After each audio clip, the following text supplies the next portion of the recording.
The record begins with a smell. That is the detail fleet analyst Sorvith Kaln would later flag in his incident report. Not the weapon signatures, not the formation breach, not the 17 simultaneous transponder failures that should have been impossible. The smell. His secondary olfactory sensors, retrofitted after a campaign near the methane fields of Duvari Station, had detected something drifting through the hull seams of his own vessel. Something organic, something warm. He couldn't identify it. In 41 years of deep space analysis, Sorvith Kaln had cataloged 11,000 atmospheric compounds across 600 inhabited worlds. He knew what fear smelled like in 9 different species. He knew what burnt circuitry smelled like after a Kreth boarding action. He knew what death smelled like in vacuum. This was none of those things. It was almost like something burning slowly, controlled, patient. He filed it as a sensor artifact and returned to his station. He was wrong, of course, but that mistake, that single bureaucratic dismissal of an unclassifiable smell, would later be identified as the precise moment the Veiled Dominion lost the engagement they had spent 11 years engineering.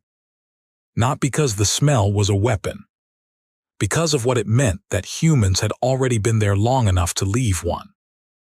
The Veiled Dominion's 6th Reclamation Fleet was, by any measurable standard, the most lethal organized military force in the explored galaxy. 47 capital ships, 312 support craft, a combined weapons yield capable of sterilizing a continent in under 4 minutes. They had absorbed 7 civilizations in the past century, not destroyed them, absorbed them, folded their populations and resources and infrastructure into the Dominion's expanding architecture with the cold efficiency of a tide consuming sand. They did not go to war, they performed corrections. This was a correction. The humans had been given 18 standard months to comply with the Territorial Boundary Accord, a document that effectively required humanity to surrender administrative control of 11 star systems and relocate approximately 40 million people. The accord had been drafted by Dominion legal scholars, ratified by 3 client species who no longer meaningfully existed as independent civilizations, and delivered to the human delegation via automated courier. The response had arrived 14 months later. It was a single page, handwritten, in a script the translation matrix had initially processed as decorative. It took a junior analyst 3 days to realize it was actually a sentence. One sentence, repeated 412 times. We are still here. Sorvith Kaln had read the translation himself. He had found it unsettling in a way he couldn't articulate, not defiant, not threatening, just factual, as if the humans were correcting a misunderstanding rather than issuing a challenge, as if they genuinely believed the Dominion might have forgotten. He'd flagged it as psychologically atypical and moved on. Now the fleet was 6 hours from the human system's edge, running full combat disposition, and Sorvith Kaln was trying to explain to Fleet Commander Thessaly Vor why his sensors were detecting something that should not exist. Repeat that, the commander said. She didn't look up from her tactical display. There are structures along the debris field at the system boundary, Sorvith said carefully. They are not on our charts. They are not broadcasting. They are not emitting any detectable energy signature. Then how do you know their structures? Because the debris is arranged around them. The field is, he paused. He was not a man who paused. The field is sorted, Commander, by mass. Someone organized it. Thessaly Vor looked up then. How long would that take? At the density we're reading, with the technology we have on file for human capability. Sorvith ran the calculation twice because the first result seemed wrong. Approximately 9 years. The bridge was quiet for 3 seconds. They've been building something in the debris field, Vor said, not as a question. They've been building asterisk through asterisk the debris field, Sorvith corrected, and the distinction felt important in a way he was still working out. I don't think the structures are in the field. I think the field is part of the structure. Nobody said anything. The smell was still faintly present. Sorvith noticed it again now, warmer somehow, though the ventilation hadn't changed. He made a note to recalibrate his sensors after the engagement. It would be the last note he ever filed. The humans had known the Dominion was coming for 9 years, 4 months, and 17 days. Lieutenant Commander Yara Solis knew this because she had been 11 years old when her mother, then a senior diplomat on the Accord negotiation team, had come home from a session in Geneva and sat down at the kitchen table without taking off her coat and said, very quietly, "We have 9 years." Yara had asked 9 years for what? Her mother had said, to make them regret coming. That sentence had lived in Yara's chest for 17 years. Through the academy, through 3 tours on the Outer Systems Patrol, through the construction project that had consumed half of humanity's industrial output for the better part of a decade, the project that appeared in no public document under its real name, the project that most of Earth's population knew only as the Infrastructure Initiative. Now she was standing on the primary coordination platform of what that project had actually built, and she was watching 47 enemy capital ships cross the threshold of the debris field, and she was thinking about her mother's coat. "Contact in 40 minutes, said Ensign Riku Tanaka without looking up from his sensor board. He was 23. He had volunteered for this post specifically. He had brought a photograph of his family and tucked it into the inner pocket of his uniform jacket on the morning they'd sealed the platform. Yara had noticed him do it and had not said anything. 40 minutes, she confirmed. Let them come further in. We need them past the 3rd ring. Commander, Tanaka's voice changed register, just slightly, just enough that Yara turned. They've slowed, 0.7 speed reduction across the whole fleet. What triggered it? Best guess. He finally looked up, and his expression was the particular kind of careful that young officers used when they needed to sound professional while delivering information that frightened them. I think they smelled something. The Dominion fleet had never encountered a human military installation before. They had encountered human ships, patrol craft, diplomatic vessels, a few mining platforms that had offered token resistance before being efficiently neutralized. The reports on human military technology had been consistent, functional, pragmatic, underpowered by Dominion standards, architecturally uninspired. Humans built ships the way they built everything else, the analysts had noted, for immediate purpose. No elegance, no philosophy of design. This had been interpreted as a limitation. Sorvith Kalm was revising that interpretation in real time. The structures in the debris field were not ships, they were not stations. The closest Dominion architectural concept he could reach for was the word web asterisk, but a web implied passive construction, something that waited. These structures had geometry that suggested intention, angles that implied calculation, spacing that, as his sensors probed deeper, appeared to be specifically optimized for. He ran the analysis again. Specifically optimized for channeling electromagnetic interference. Not generating it, channeling asterisk it, directing existing radiation from the system star through a series of passive relay points with a precision that required, by his estimation, either an extraordinary computer modeling effort or an extraordinary amount of patient trial and error. Or both. Commander, he said, I need to register a formal concern. Thessaly Vor's jaw tightened, noted. I don't think we're looking at a defensive installation. Then what are we looking at? He stared at the sensor readout for another moment, watching the pattern resolve with agonizing slowness. I think we're looking at the inside of a trap, he said.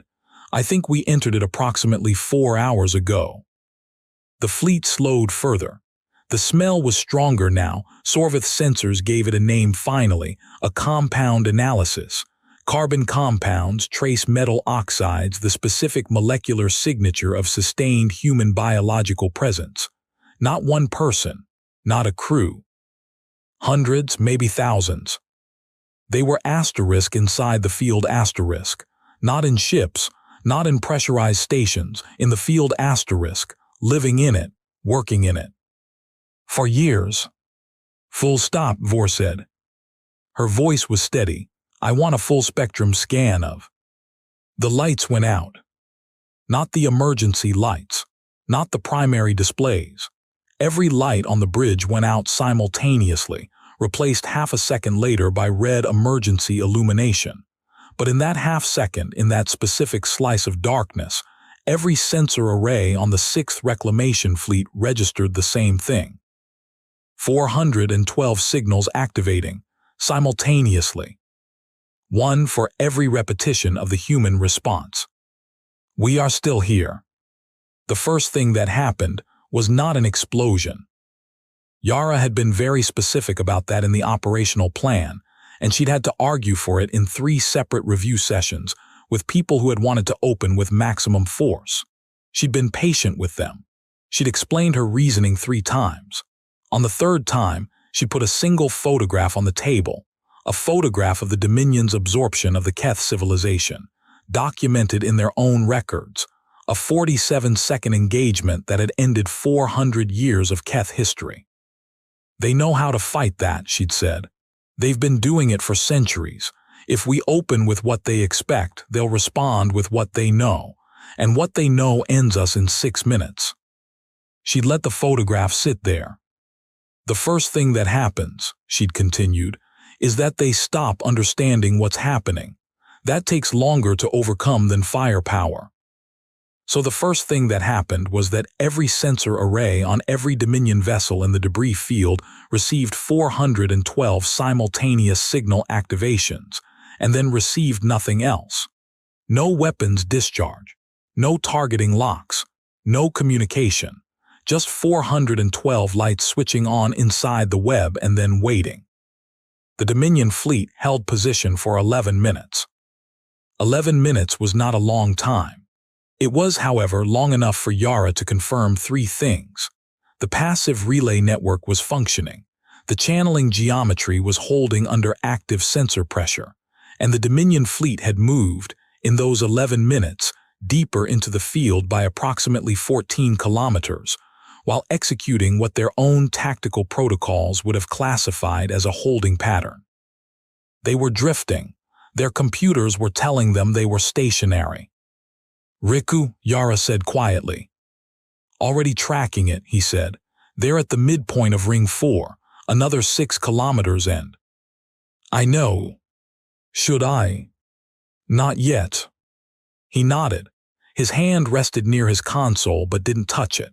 Outside, through the reinforced viewport of the coordination platform, the debris field was dark and still, and somewhere in that darkness, 11,000 human beings in vacuum-rated survival suits were holding onto the structures they'd spent 9 years building and waiting to be told what to do next. Yara thought about her mother's coat. Okay, she said, now. The Dominion fleet sensors came back online in fragments. That was the first wrong thing. Sensor restoration should have been instantaneous, a simple hardware reboot across isolated systems. Instead, it arrived in pieces, like a mosaic being assembled by someone who wasn't entirely sure of the final image, with each individual system returning data that was correct but collectively produced a picture that contradicted itself. Sorvith Kaln worked through the contradiction with the systematic calm of a man who had been trained to process impossible information. He began making a list. The debris field was no longer reading as debris.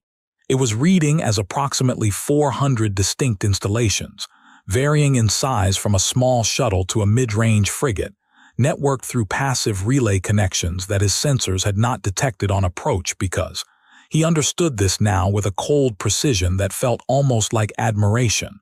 The relay connections were made of the debris itself, reshaped, repurposed. 9 years of collected cosmic garbage, re-engineered into a signal network that was invisible, because it was made of things that were supposed to be invisible. Item 2 on his list. The fleet had moved. His positioning system said they hadn't, but the positional data from the star's fixed reference point said they had, and the star did not lie. 14 kilometers deeper into the field, into narrower spacing, into a geometry that his weapon systems, as he now ran the calculations with a growing tightness in his secondary breathing membranes, could not fully exploit without significant risk of lateral fire. The humans had moved a fleet of 47 capital ships 14 kilometers, without firing a single weapon. Item 3. The smell was everywhere now, full atmospheric infiltration of biological compounds, which meant. The suits, he said aloud. What? Vor turned. The individuals in the field. They are not in the installations. They are. He checked the reading 3 more times. Commander, there are human beings physically attached to our hull. They have been there since we entered the outer boundary of the field. Vor stared at him. How many? I count. The sensors were still fragmenting. He worked through the interference with patient precision. 41 on this vessel alone. The bridge was silent in a way that had weight. They've been on our hull, Vor said slowly, since we entered. Since before we entered. The biological trace compounds I detected on initial approach, that was from the hull of this ship. They were already aboard the outer structure. When we passed through the boundary, we carried them with us. Vor looked at the tactical display. 47 capital ships, if the distribution was consistent. What are they doing? She asked. Sorvith checked his sensors. Checked them again. The answer was not something his training had prepared him to receive. They appear, he said carefully, to be waiting. The mid-story revelation, when it came, didn't arrive as a weapons discharge or a tactical maneuver. It arrived as a translation. The Dominion's communication team had been working on a signal that had been embedded in the original 412 activation pulses, a secondary layer beneath the carrier, wave that their initial scans had dismissed as static.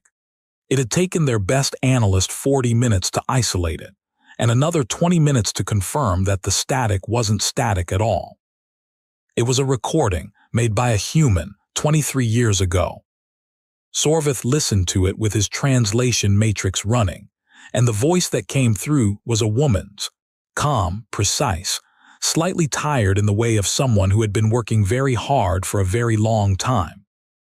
If you're receiving this, the voice said, it means the Dominion's 6th Fleet has entered the debris field at the boundary of human-controlled space.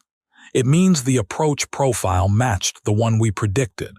It means the holding pattern after the signal activation is proceeding as modeled. Sorvith stopped breathing. I am Dr. Amara Solis, formerly of the Accord negotiation team. This recording was made as part of the operational framework for what we've been calling the Infrastructure Initiative.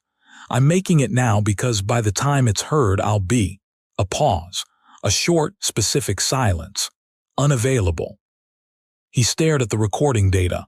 The timestamp read clearly. 23 years ago. This recording had been made 23 years ago, before the Accord, before the negotiation had failed, before the 18-month compliance window, before the 6th Fleet had been assembled. We modeled the Dominion fleet's approach vectors across 800 possible scenarios, the recording continued. In 794 of them, the fleet entered the debris field and triggered the primary network. In the remaining 6, they declined to enter and initiated long-range bombardment. We built for both contingencies, but our confidence interval on the entry scenario is high because the Dominion does not fire without first assessing what it's firing at. That is your advantage. You have built something they cannot assess. Vor had gone completely still. The individuals currently attached to your hull are not combatants, the recording said. They are engineers. They have been trained in Dominion hull architecture. Your publicly available construction records were sufficient for that purpose. They are there to help you. Help us, Vor repeated, in a tone that was not quite a question. The Dominion's central concern, Dr. Solis' voice continued, unhurried, has never been military resistance. You have absorbed civilizations that fielded larger fleets than ours. Military resistance would simply accelerate your timeline. Our central concern has always been the same thing it was when I sat across the table from your delegation and watched them present us with a document that was not a negotiation but a schedule. The recording paused. The Dominion cannot absorb what it cannot understand. This has always been true. Your expansion model depends on categorizing what you encounter, integrating what is useful, discarding what is not. You are very good at this. We have watched you do it 7 times. Sorvith found himself leaning forward. He was aware that this was a manipulation. He was listening anyway. The debris field is not a weapon. The network is not a weapon. The engineers on your hull are not a weapon. They are a question. A question you cannot answer from the outside, which means, and I want to be precise here, you have 2 choices. Vor said quietly and without looking at anyone, "What are the 2 choices?" "You can fire into the field," the recording said. "You will destroy the network, you will kill our people, and you will have demonstrated that the Dominion's response to something it cannot categorize is to eliminate it. We have documentation of this response prepared for transmission to every neutral civilization in the explored galaxy. We have been preparing it for 11 years.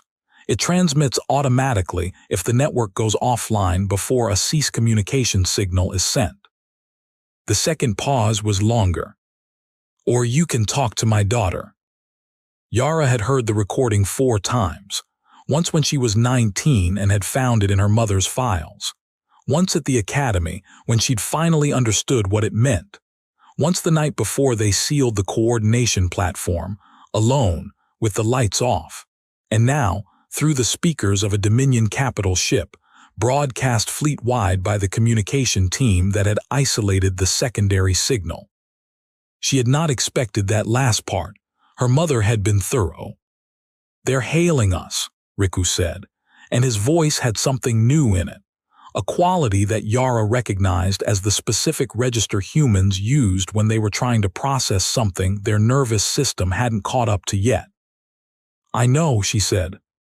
"Commander there, they just broadcast the recording to their whole fleet." "I know. Your mother planned this 23 years ago." "She planned the first 18 years, Yara said. "The rest was mine."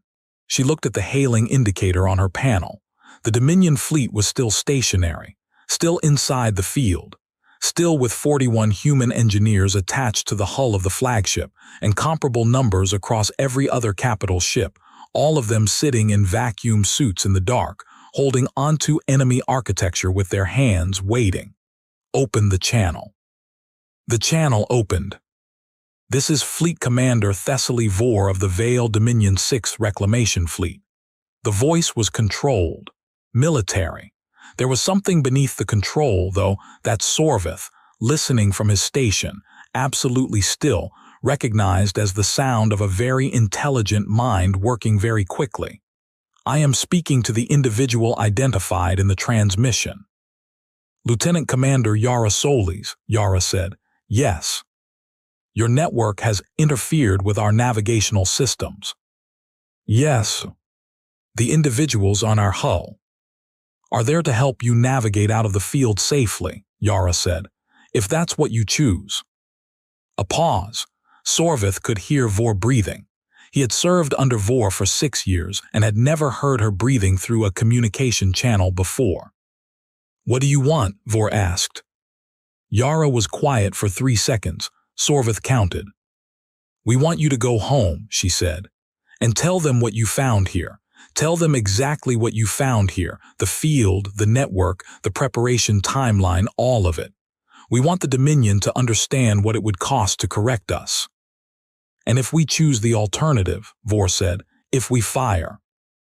Then the documentation transmits, and every neutral civilization in the explored galaxy knows the Dominion destroys things it can't categorize, and we become the most useful possible proof of that for the next species you try to absorb. A pause.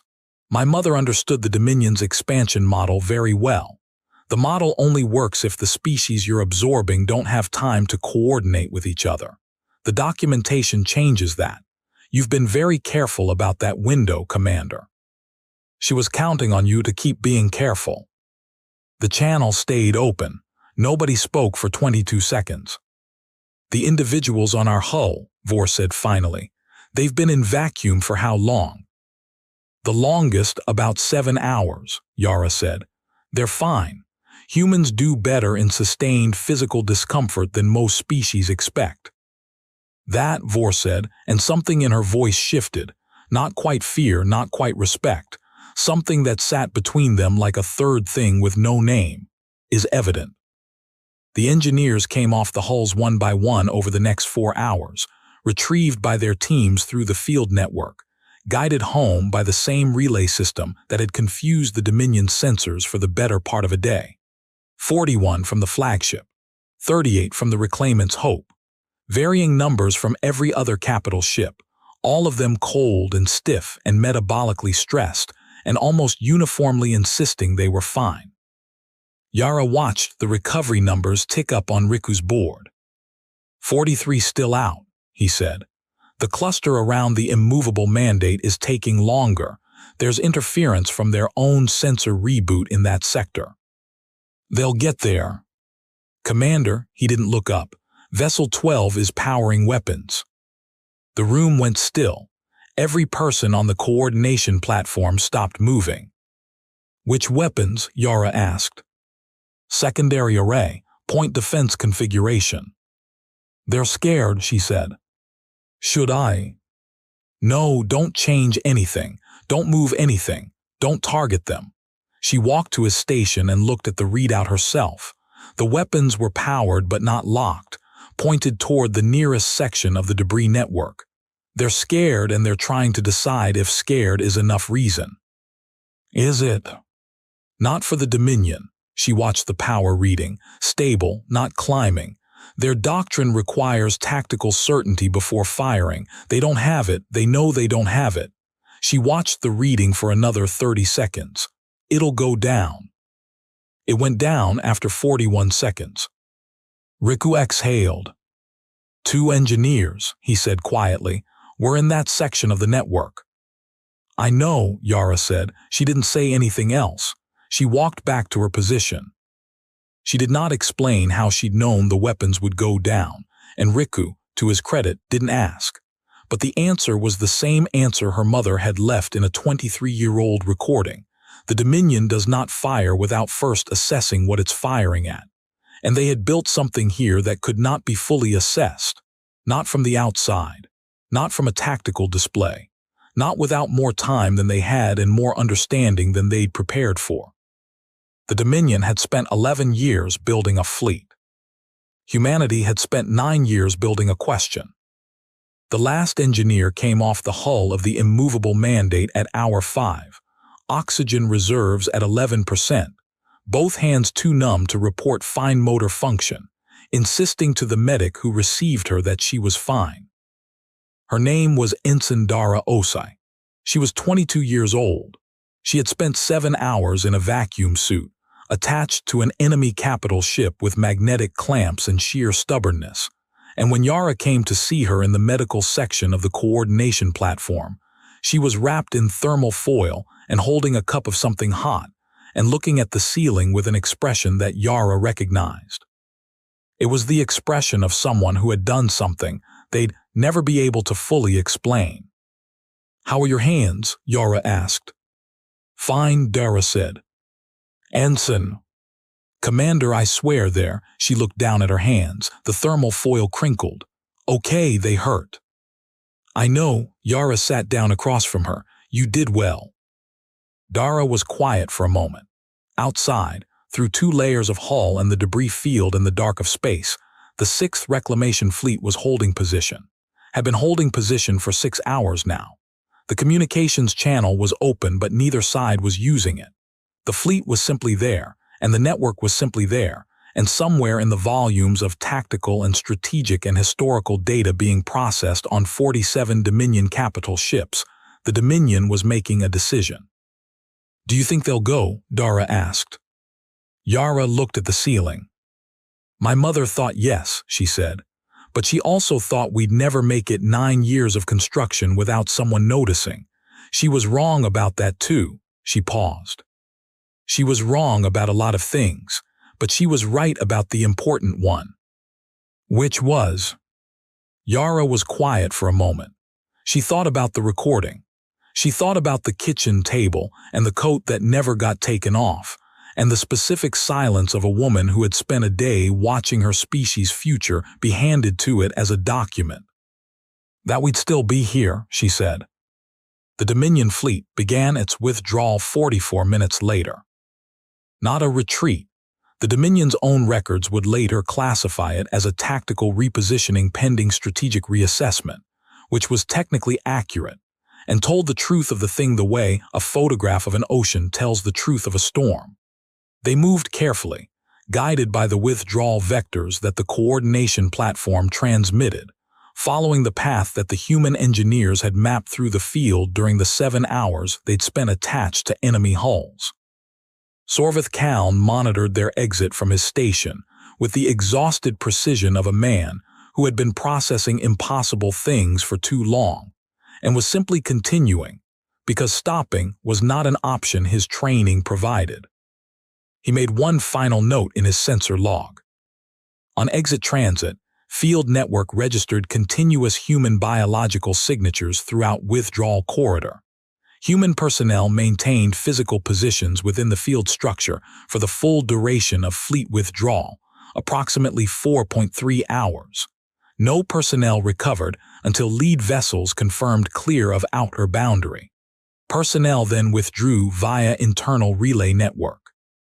He looked at the entry for a long time. They stayed, he thought. They stayed in the field, attached to nothing but their own construction, in vacuum, for 4+ hours after the crisis was resolved, to maintain presence in the corridor and ensure the withdrawal proceeded correctly. He added one line. Reason for extended personnel presence, unclear. Tactical utility, minimal after initial hour. Crew assessment, human personnel remained in place because they chose to. No other explanation available. He closed the log. The documentation transmitted to neutral civilizations 40 minutes after the fleet cleared the boundary, not as a warning, as Dr. Amara Solis had designed it, but as something slightly different. A modification her daughter had made in the final phase of planning. Not, the Dominion destroys what it cannot categorize. Instead, the Dominion encountered something it could not categorize and chose not to fire. It was a fine distinction, a small one. Yara had argued for it in a review session where 3 people had called it naive and 2 had called it dangerous, and 1, an old strategist who'd been on the original negotiating team with her mother, had simply looked at her for a long time and then said, quietly, she'd have done it the same way. The documentation gave the Dominion something they had never been given before by a species that had reason not to give it, a record of restraint.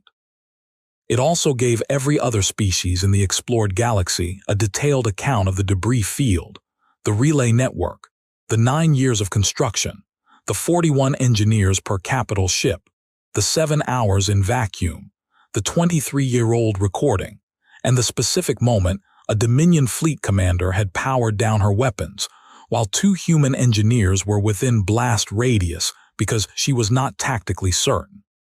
It gave them, in other words, both parts of the equation. What it cost to threaten humanity, and what the Dominion, facing that cost, had chosen. 3 months later, Yara received a communication through a diplomatic relay she hadn't known was still active. A channel opened by someone inside the Dominion bureaucracy, encrypted, routed through 4 neutral systems. It was from Fleet Analyst Sorvith Kaln. It was not a formal communication. It did not carry any official designation. It was 3 sentences, rendered in the Dominion's secondary script, translated imperfectly but clearly enough. I have submitted a report recommending the territorial boundary accord be formally withdrawn. I wanted you to know this was not a strategic decision. I have been trying for 3 months to identify what the smell was, and I believe I now understand. It was coffee. Your people had been there long enough to drink coffee. Yara read it twice. She thought about Dara Osai's hands. She thought about the photograph in Riku Tanaka's jacket pocket. She thought about 11,000 people living in a debris field for years, building something that would be invisible until it needed not to be.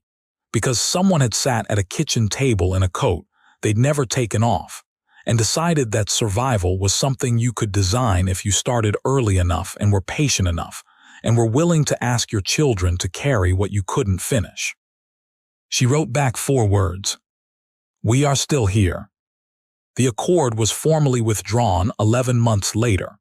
The Dominion's expansion pressed in 17 other directions over the following decade, and history would record, in the dry language of diplomatic archive, that no further territorial claims were made against human space for the duration of the Veiled Dominion's existence as an independent governing structure.